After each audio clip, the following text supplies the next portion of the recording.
Assalamualaikum warahmatullahi wabarakatuh. Waalaikumsalam warahmatullahi wabarakatuh.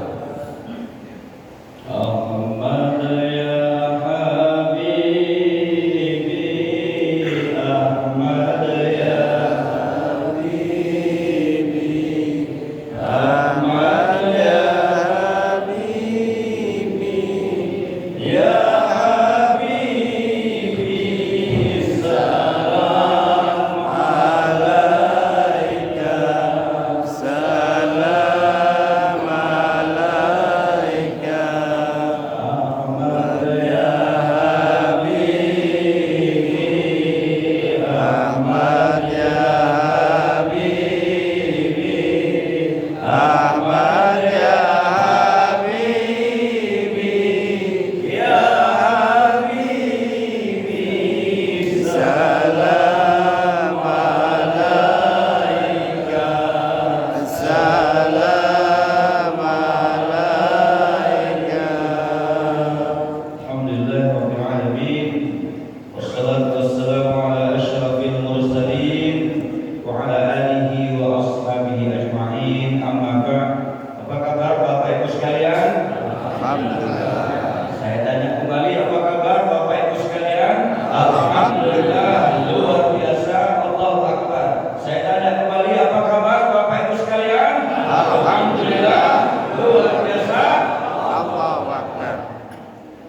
Salam takdim saya kepada guru kita, Kiai Haji Wahdi, dan seluruh pengurus Masjid Al-Mukhlisin dipimpin oleh Pak Ketua kita.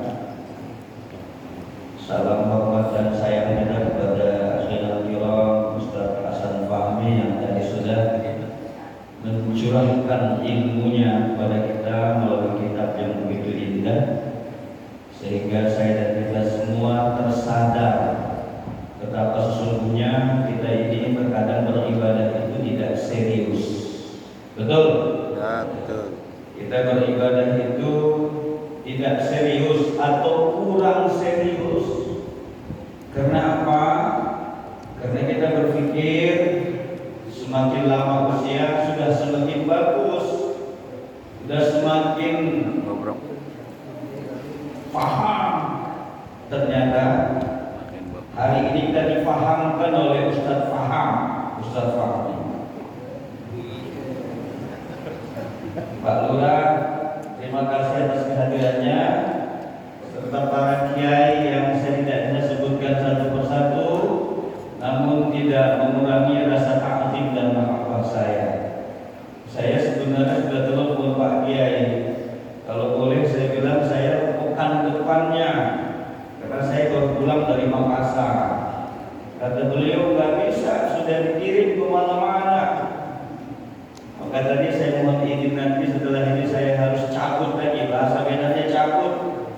Ada jam 9 acara di Rangkas Bitung, ada pesantren mana Jihus Sa'adah, kalau saya tidak salah, mana Jihus Sadat, Pak Kiai Sulaiman Effendi.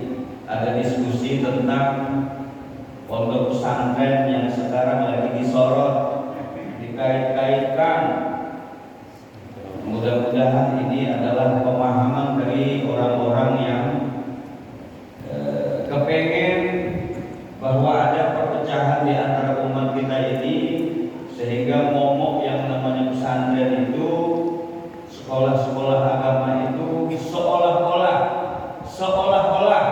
dikaitkan dengan radikal, dikaitkan dengan terorisme, dikaitkan dengan gerakan-gerakan sempalan. Kalau objektif kita setuju, tapi kalau subjektif kita tidak setuju. Bapak Ibu sekalian, manusia sekarang ada dua penyakit yang sangat mengkhawatirkan, dan kita merasakan itu. Apa itu kira-kira? Penyakit yang sekarang penyakit fisik. 2 tahun lebih kita termomoki dengan yang namanya COVID-19, betul? Saya pakai 2 kali divonis positif. Sekali positif ketika mau ketemu dengan presiden harus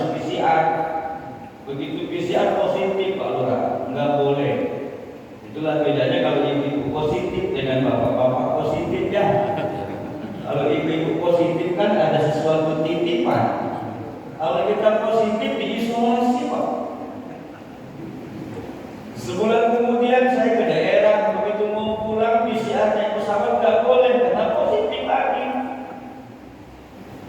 Nah, positif yang kedua luar biasa. 1 pekan, Allahu Akbar, saya pikir kita nggak bertemu lagi, Pak. Tapi Allah takdirkan, ternyata ini sakit tidak hanya menggerogoti fisik kita, tapi berdampak kepada psikis kita. Betul? Kemarin sudah mulai rasanya lega, sekarang datang lagi om apa ya sekarang? Maka survei menunjukkan dari 1.000 penduduk hari ini, 1.000 penduduk, itu 250 orang dari 1.000 itu dalam keadaan stres. Stresnya tidak stres tinggi, Pak. Stresnya stres rendah. Makanya hari ini saya lihat yang hadir ngaji ini sudah lepas dari stres ini. Amin. Amin. Walaupun masih bermasalah wajahnya kelihatan. Udah dikasih kue juga masih belum ya, masih tegang aja. Dari 1.000 orang 250 stres ibu. Ibu boleh tanya nanti orang-orang lain. Begitu sedikit dibuka kunci itu puncak penuh, kafe-kafe penuh, tempat-tempat rekreasi penuh, seolah-olah itulah solusi terhadap permasalahan hidupnya. Betul apa betul nih? Betul. Dari 250 itu, survei menunjukkan 1 di antaranya bisa gila. Jadi bayangkan Pak. Tapi ingin saya sampaikan begini, kadang-kadang kalau penyakit fisik kita cepat sadar. Benar kan? Nah, cepat sadar ke dokter, rumah sakit pada penuh. Yang menjadi permasalahan kedua adalah penyakit yang disebut dengan penyakit psikis yang bermula dari ini bicara karena saya masalah pendidikan yang diminta beliau tadi. Ada 2 kejahatan yang sekarang terjadi pada generasi kita. Saya mengambil sebuah hadis, nanti boleh dibuatkan oleh guru kita pada Jumat atau pada Sabtu depan. Kaifa antum idza taran nisa'u wa fasaqa syababu wa taraktum jihad. Ada 3 yang dipertanyakan Rasul. Itu hadis panjang sekali. Bagaimana Rasul jadinya kamu nanti itu kapan? Bisa sekarang, bisa sudah terjadi, atau mungkin belum terjadi, Ibu. Bagaimana jadinya kamu nanti, kata Rasul, apabila pada waktu itu perempuan-perempuan kamu, wanita-wanita kamu menjadi wanita pendurhaka. Kira-kira sudah ada ibu istri yang melawan suami? Banyak.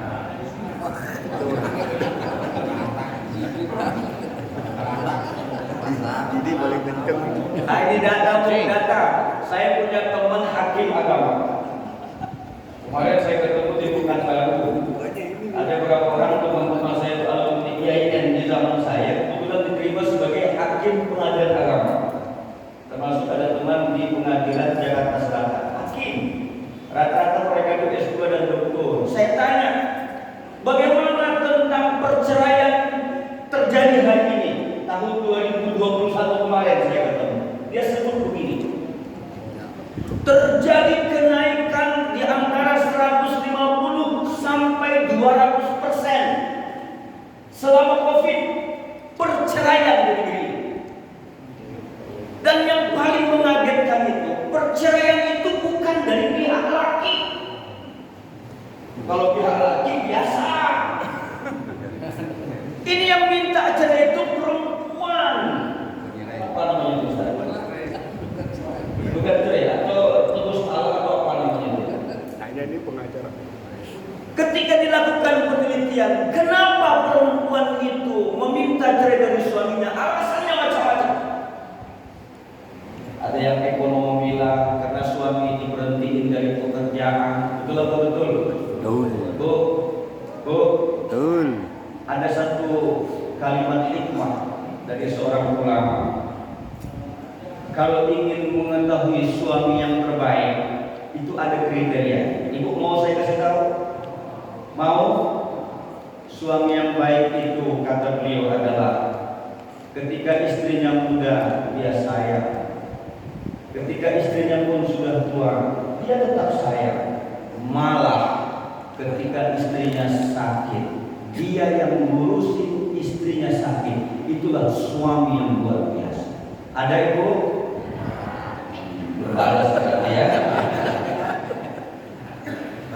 Halo Bapak, ini suami yang baik. Kalau dari sisi ibadah tadi sudah nih. Saya dari sisi implementasi ibadah itu, sholat kita sudah bagus, saf kita sudah bagus. Tetapi ketika di rumah kita nggak praktekkan. Betul apa betul? Sampai ibu tadi protes. Nah sekarang saya balik ibu, kenapa istri minta cerai tadi banyak dari istri? Ternyata terjawab, istri yang baik itu kata Rasul adalah, kata ahli hikmah adalah ketika suaminya punya jabatan, dia sayang sekali. Dan ketika istrinya pun mendapatkan suaminya yang di PHK, diberhentikan sampai sumber manusianya, sumber kehidupan ekonominya pun terputus, istrinya tetap cinta dan sayang sama suaminya. Ada ibu? Yang di sini, alhamdulillah. Kayak sini. Paham nih. Kalau ibu tidak buat begitu, bahaya ibu. Saya kemarin ke Solo, saya tanya wali kotanya, Solo itu apa artinya? Dia bingung, apa ya Pak Kiai ya? Jangan-jangan Solo ini, saya bilang asal katanya suluk. Ya Ustaz ya, suluk atau tariqah. Kalau metodenya tariqah, kalau suluknya kan satu metode juga, cara mendekatkan diri kepada Allah dalam ilmu tasawuf. Mereka di sana 10 hari, 50 hari berzikir di situ. Ada sebuah tempat mereka suluk di situ. Kata stafnya kayaknya bukan Pak Ustaz. Yang jelas kami menyebutnya si Elo. Orang kadang bilang si Elo itu yang paling bagus. Betul Bu? Maka ada pameo orang Solo itu begini katanya. Ini ibu-ibu hati-hati ibu. Makanya istri yang baik itu hati-hati. Karena kalau kami di daerah katanya begini, kalau suami kawin satu itu wajib. Betul Pak? Kalau laki-laki itu kawin satu itu masih betul-betul itu wajib. Kalau kawin dua itu biasa. Kayaknya segan semua juga. Kalau kawin tiga tanggung. Lompat. Kalau kawin empat, itulah sunnah Rasul katanya. Ini sekedar canda aja loh. Nah, ternyata kesehatan jiwa tadi itu ada dua hal yang membuat generasi kita sekarang. Yang saya sebut tadi, pertama, janganlah bagaimana jadinya kamu nanti kata Rasul kalau kamu mendapatkan wanita kamu pendurhaka. Pak, saya bicara data lagi. Ini bicara data nih. Dua perbuatan maksiat yang hari ini ratingnya tinggi di negeri ini. Yang pertama Bapak tahu? Narkoba. Pengguna narkoba di negeri ini 1,6 juta orang. Itu yang terdata, yang ketangkep 1,6 juta. Kalau satu hari 1,6 juta itu ngeluarin uang 100.000 saja. Itu berapa itu satu hari? Itulah. Setahun itu sama dengan 58,4 triliun. Hebat. Apa yang dia rusak? Fisik. Apa yang dia rusak? Psikis. Apa yang dia rusak? Mental generasi ke depan. Ini narkoba, narik kolor bapaknya.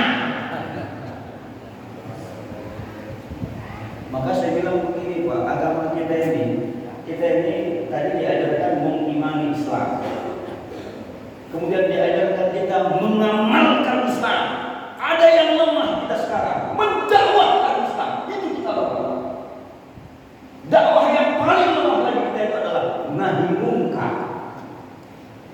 Mengajak orang, oke, betul. Kayak kita ini kan mengajak nih. Bagi Ustaz, bagi saya mengajak ini gampang. Tapi mencegah orang dari perbuatan mungkar itu yang berat. Dan disitulah diperlukan man ro'a minkum mungkaran falighayyirhu biyadi, kekuasaan.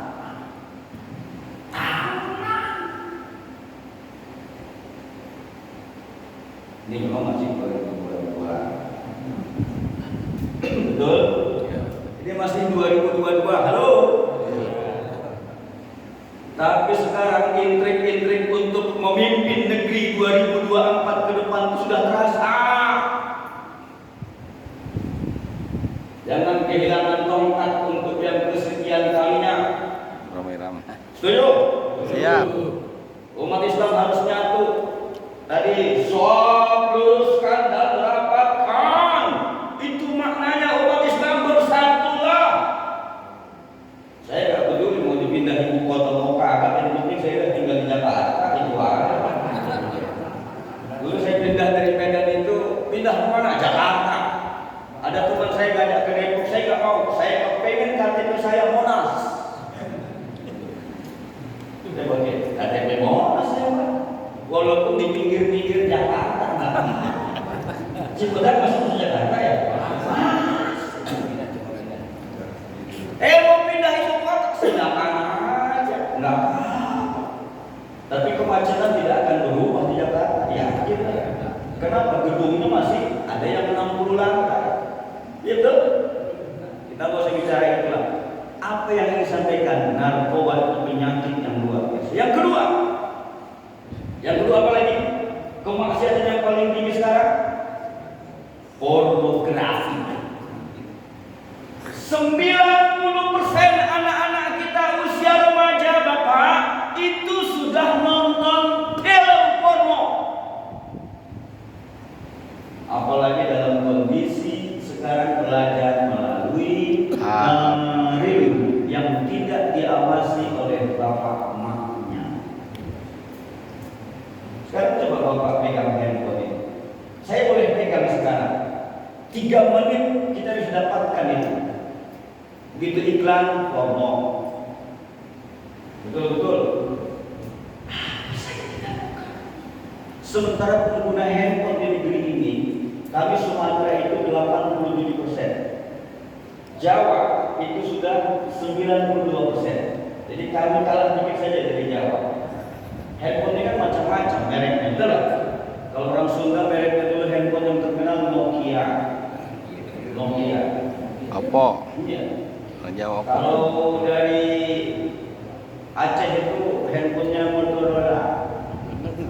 Kalau kami orang Batak di Medan itu nama handphonenya Ericsson. Ya, kalau orang Padang apa handphone? Samsung. Tapi karena penduduk mayoritas negeri ini bapak-bapak dari Jawa, maka handphone yang terkenal sekarang Oppo. Ini kan namanya macam-macam. Ternyata 90% lebih kurang anak-anak kita sudah pernah nonton film itu yang mudah diakses. Kita teriak-teriak, negara juga bingung bagaimana cara mengatasinya. Karena ini bicara teknologi, tidak bisa hilang Pak.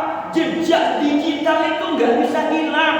Bapak kirim WA sama teman, kemudian Bapak hapus. Betul di handphone kita terhapus, tapi itu bisa dicek melalui mesinnya. Maka saya bilang sama anak muda yang hadir hari ini, mohon maaf.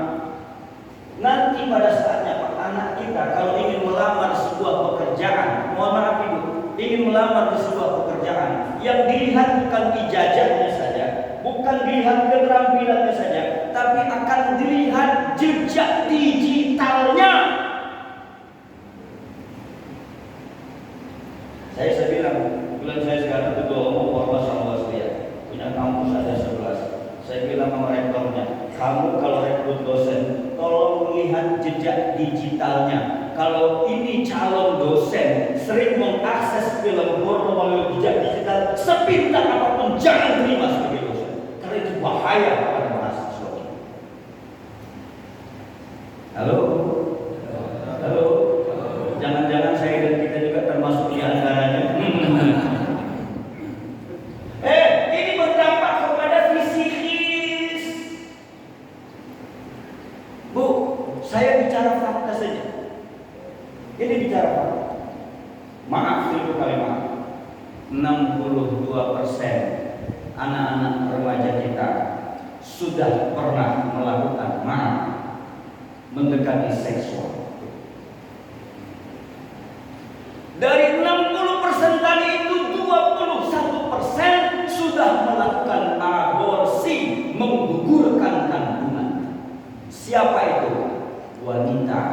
Jangan menjadi pembunuh. Tapi tidak saya salahkan anak-anak wanita kita, karena lingkungan yang tadi terjadi itu karena kontrol nilai-nilai agama begitu lemah di dalam kehidupan kita yang luar biasa dengan tantangan yang ada.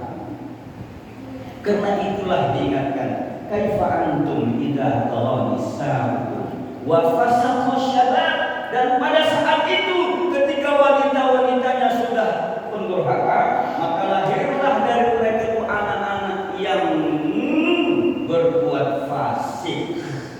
Fasik itu berarti nggak takut lagi dengan dosa, tidak takut lagi dengan yang namanya hukuman duniawi, dia nggak takut. Bapak boleh lihat sekarang di media, setiap hari ada saja kejadian pembunuhan, pemerkosaan, yang memalukan sekali itulah dia. Yang memalukan sekali itulah. Ada yang menamakan pesantren atau apa? Saya nggak enak menyebutnya. Sebutlah sekolah, di dalamnya ada gurunya. Gurunya itu memakan tanaman. Maka dulu ada istilah pagar makan tanaman. Kan ada ya?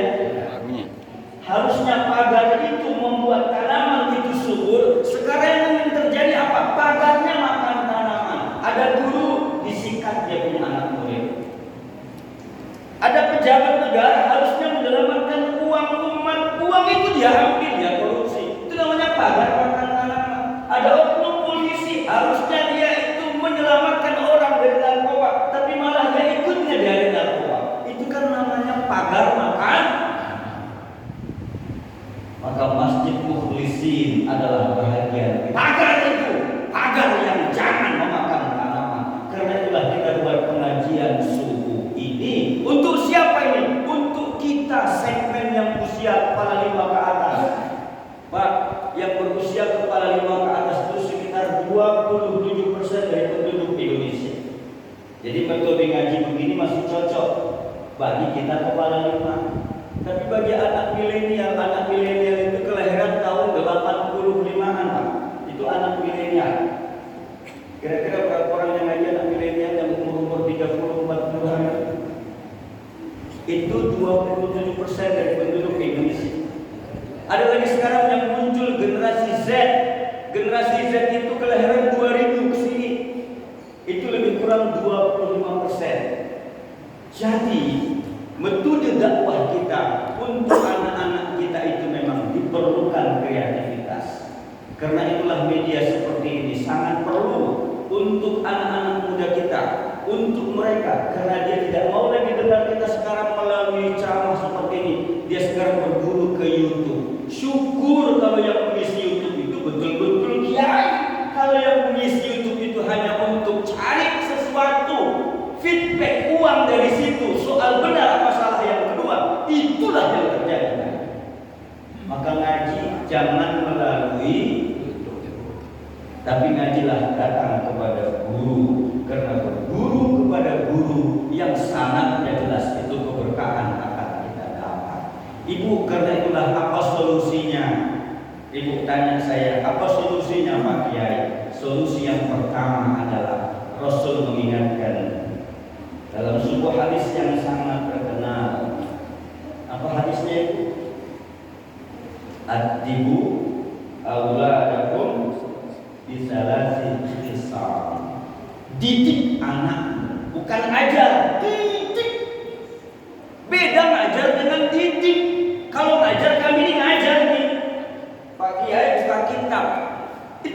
saja. Terus apa beda dengan didik? Dalam kurikulum pendidikan, kalau ngajar itu bapak mau lulus, mau nilainya bagus atau tidak, kita nggak peduli. Mau masuk ke pikiran kita ngaji tadi, tugas kami selesai. Apa bapak berubah apa tidak, terserah. Karena tidak ada ujiannya. Ada tak ujian majlis taklim? Evaluasi majlis taklim al-mukhlisin. Kalau bisa kita buat bagus juga tuh bagian. Ini kan kita sudah ada, nanti di fotokopi, nanti setengah tahun ada ujian majlis taklim oleh Kiai Hasan Fahmi dalam kitabnya apa tadi? Masya Allah. Kalau ada itu, mudah-mudahan jamaahnya 100, besok tinggal 60. Tapi kalau ujiannya hadiah, siapa yang dapat umroh ranking pertama, saya yakin penuh. Nah, ini kita lupa. Tapi kalau mendidik, nah ini Pak Kiai, ada sekolah kita di sini, ada ujiannya, ada ranking, ada evaluasi, ada monitoring. Kenapa? Karena diperlukan mereka punya pendidikan yang terbaik. Maka didik berarti saya sebagai guru di situ, sebagai pendidik wajib menjadi contoh bagi generasi. Jadi kita ini semua adalah pendidik, setidaknya pendidik di rumah kita masing-masing. Betul? Karena itu ibu, saran saya adalah ajarilah anak kita itu cinta kepada Rasul kita, Nabi kita Muhammad sallallahu alaihi wasallam. Yang kedua, tanamkan kepada anak kecintaannya kepada sahabat Rasul, kepada ahli baitnya Rasul. Ini kita lemah. Apa yang disampaikan beliau tadi membedakan mana Syekh An-Nawawi dengan Imam An-Nawawi itu tidak semua dijelaskan di sekolah-sekolah kita. Betul apa betul? Pengarang-pengarang buku yang sekarang bertaburan di mana-mana, backgroundnya kita nggak tahu, Pak. Apa itu memang betul-betul lurus atau agak miring-miring? Biasanya yang lurus nggak dapat tempat, Pak. Yang miring-miring yang dapat tempat. Karena itu hari ini saya ingin mengajak Bapak Ibu sekalian, yuklah sekolahkan kita punya anak, didiklah kita punya anak di lembaga-lembaga yang terdeteksi adalah keilmuannya bagus, guru-gurunya bagus, lingkungannya bagus. Setuju? Oh, jangan bicara gratis lah. Biasanya gratis itu kira-kira serius apa gitu? Agak salah-salah. Pak, kita ini bekerja untuk apa, Pak? Untuk anak toh, untuk kehidupan mereka lebih baik kan? Ya dong, Pak. Kalau kita wafat yang doain kita siapa? Anak kita. Ibu, kalau kita nanti meninggal dunia, siapa yang akan melanjutkan keturunan kita? Anak kita. Maka orang tua yang sukses adalah orang tua yang mempersiapkan anaknya jauh lebih baik dari itu. Saya boleh tanya orang, siapa profesor di mata Anda? Saya sebut ayah dan ibu saya. Kenapa? Dia berhasil mendidik anaknya melebihi kapasitasnya sebagai orang tua di zaman. Jadi Bapak kepingin jadi orang tua sukses? Pengen? Pengen jadi orang tua sukses? Pengen? Ibu, kalung yang ada di leher ibu itu tidak perlu banyak-banyak. Gelang yang ada di tangan kita tidak perlu ramai. Yang perlu ramai adalah anak kita supaya punya ilmu. Setelah punya ilmu, punya ibadah yang baik, punya akhlakul karimah yang luar biasa, sehingga terlepas dari dua penyakit tadi. Narkoba kah namanya, pornografi kah namanya. Di mana itu? Di lembaga pendidikan Islam. Di sini ada sekolah kita, kemudian ada pesantren-pesantren kita. Menurut saya, sekolah Islamlah, mata pelajaran agama itulah yang akan menyelamatkan generasi kita ke depan. Terakhir, yang ketiga adalah tanamkan kepada anak cinta Al-Quran. Saya Pak Kiai, mohon maaf, saya sering ditanya orang tentang persiapan Ramadan. Ini mumpung ada beliau-beliau, saya menyarankan perlulah kita buat pelatihan imam untuk mempersiapkan Ramadan. Ternyata tidak semua, mohon maaf. Ramadan itu kan momentum yang luar biasa. Kita lakukanlah pelatihan untuk lebih indah. Ibu, Kalau imam Pak Kiai di depan bacanya enak kan kita dengar. Alhamdulillahirabbil alamin, arrahmanir rahim. Tadi diajari kita. Rakaat pertama Maliki yaumiddin, dia panjangnya. Rakaat kedua Maliki yaumiddin. Hanya orang yang bisa tahu. Sebenarnya ini kan ilmu. Betul Pak? Kita kalau Ramadan lihat cepatnya. Lihat dulu siapa imamnya. Kalau imamnya agak sepuh, Allah. Itu ibu-ibu mau dia bilang aduh berapa menit lah sholat. Tapi kalau imamnya udah ngebut, alhamdulillah rabbil alamin arrahmanir rahim maliki yaumiddin iyyaka na'budu wa iyyaka nasta'in ihdinas siratal mustaqim siratal ladzina an'amta 'alaihim ghairil maghdubi 'alaihim waladdallin.